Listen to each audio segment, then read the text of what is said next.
मंत्री जी और उनके लोग कहते हैं कि आपको मंत्रालय में कुर्सी नहीं मिलती, पानी नहीं पूछा जाता, और आप उन्हीं के मंच पे गए और वहीं उनके यहाँ मंच पे कुर्सी पे बैठ गए ज़बरदस्ती।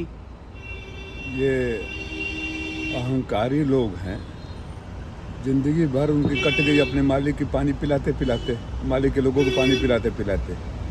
कभी कभी बड़ा पद पाकर भी लोग छोटे सोच छोटे मन के होते हैं, ऐसे में है। जिस सरकार के मुखिया ने, माननीय प्रधानमंत्री जी ने उत्तर प्रदेश के 80 सांसदों में सिर्फ मुझे चुना हो संयुक्त राष्ट्र संघ में बोलने के लिए, ऑपरेशन सिंदूर भेजा हो, अभी Indo British parliamentary friendship group में डाला हो, सबसे ज़्यादा कमेटियों में डाला हो, वहाँ मंत्री जी की अगर ये भाषा है तो भगवान उनको सब बुद्धि दें और जल्दी से राजनीति में वो व्यस्त हों।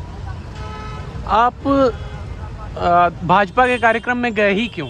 लोग ये भी कह रहे क्यों? भाजपा का कार्यक्रम था वो, रेल मंत्रालय उनकी बपौती है, भारत सरकार का कार्यक्रम था।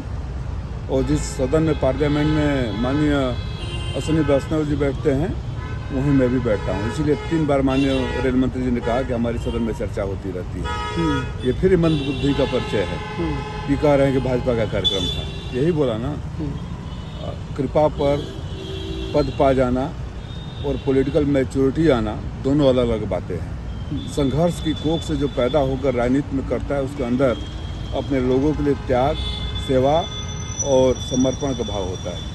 जो कृपा पर पद पा जाता है उसके अंदर अहंकार आ जाता है, और जब उसको लोग पहचान जाते हैं तो सब साथ छोड़ देते हैं, तो चंद गुंडों और माफियाओं को, हिस्ट्री सीटर को लेकर घूमता है, जैसे माननीय के शर्मा जी हैं। आप उन पर आरोप लगा रहे हैं कि वो गुंडों को लेकर साथ में घूमते हैं, और उन्होंने कल की घटना के बाद बयान दिया। के पत्रकार है ना, जो उनके साथ घूमते हैं, अपने तमाम जो आपने रिपोर्टिंग करी है, जो उनके साथ रहते हैं, उनका आप नाम भी जानते हैं ना, मऊ शहर के ही हैं। अगर आपके पास नहीं है तो कोतवाली से उनका हिस्ट्री शीट निकाल लीजिए ना। वो तो कह रहे हैं कल के हंगामे को लेके कि सपा के लोगों का काम ही है गुंडागर्दी करना, और सपा के गुंडों ने अराजकता फैलाई। मैंने बोला ना, मंत्री जी ने ये भी बोला कि महिलाओं के साथ व्यवहार किया। शर्म आनी चाहिए, बेशर्मी के साथ झूठ बोलने के लिए। अपनी उम्र का लिहाज करो, अपने पद का लिहाज करो।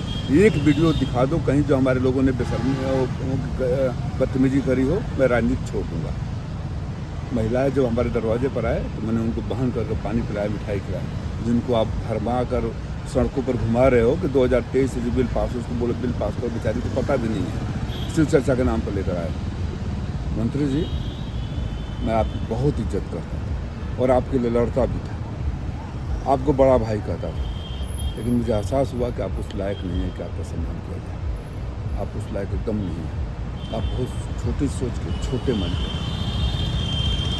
आज महिलाओं के इसीलिए भारतीय जनता पार्टी का कोई वरिष्ठ नेता, माननीय विधायक, मंत्री आपके साथ नहीं चलता, आपके कार्यक्रमों में आने से परहेज करता है। कल माननीय जिलाध्यक्ष भाजपा वहाँ प्रोटोकॉल में बेचारे सभी आदमी बैठ गए थे, कल वहाँ के स्थानीय विधायक ने बाइकाट किया, मंत्री ने बाइकाट किया, प्रथम नागरिक नज़र नहीं आए। सोचिएगा कि आपको क्यों हालत हो गई ऐसे। उन्होंने कहा कि मुट्ठी भर लोग थे सपाही, हमारे हजारों लोग बैठे थे, सरयू मैया ने बचा लिया उन लोगों को, नहीं तो क्या हालत होती। कल जवाब दे दिया था, बार बार दोहराने की जरूरत नहीं है।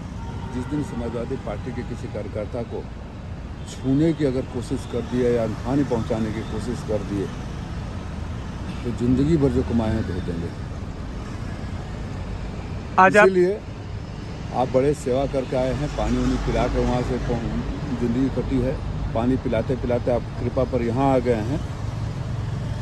तो राजनीति की जो मर्यादा होती है, भाषा की जो मर्यादा होती है, सामान्य शिष्टाचार होता है, एक दूसरों के प्रति सम्मान होता है, और उसी संस्कार सम्मान में इतनी बदतमीजी के बाद जब मैं स्टेज पर पहुंचा, आप नज़रें चुरा रहे थे, तो मैं आपको पकड़कर अपनी तरफ ले जाकर आपको प्रणाम किया। उस समय भी आपको शर्म आ गई होती, लेकिन सच कहते हैं अहंकार में आदमी अंधा हो जाता है, और आप अंधे हो गए। आपके खिलाफ धरना प्रदर्शन में भी आज शामिल हुए मंत्री जी, महिलाओं के साथ। गली गली घूमेंगे, वो अगर नहीं समझे तो विक्षिप्ता अवस्था में आ जाएंगे। उनको भ्रम है कि बहुत बड़े नेता बन गए हैं। जब तक कुर्सी है ना, जब तक विभाग है, तभी तक वो जो चंद गुंडे आपके साथ घूम रहे हैं वो घूमेंगे। जिस दिन विभाग हटा, सबसे पहले वही गायब आ जाएंगे। और फिर आप रिटायर होकर व्हाट्सएप ग्रुप चलाएंगे।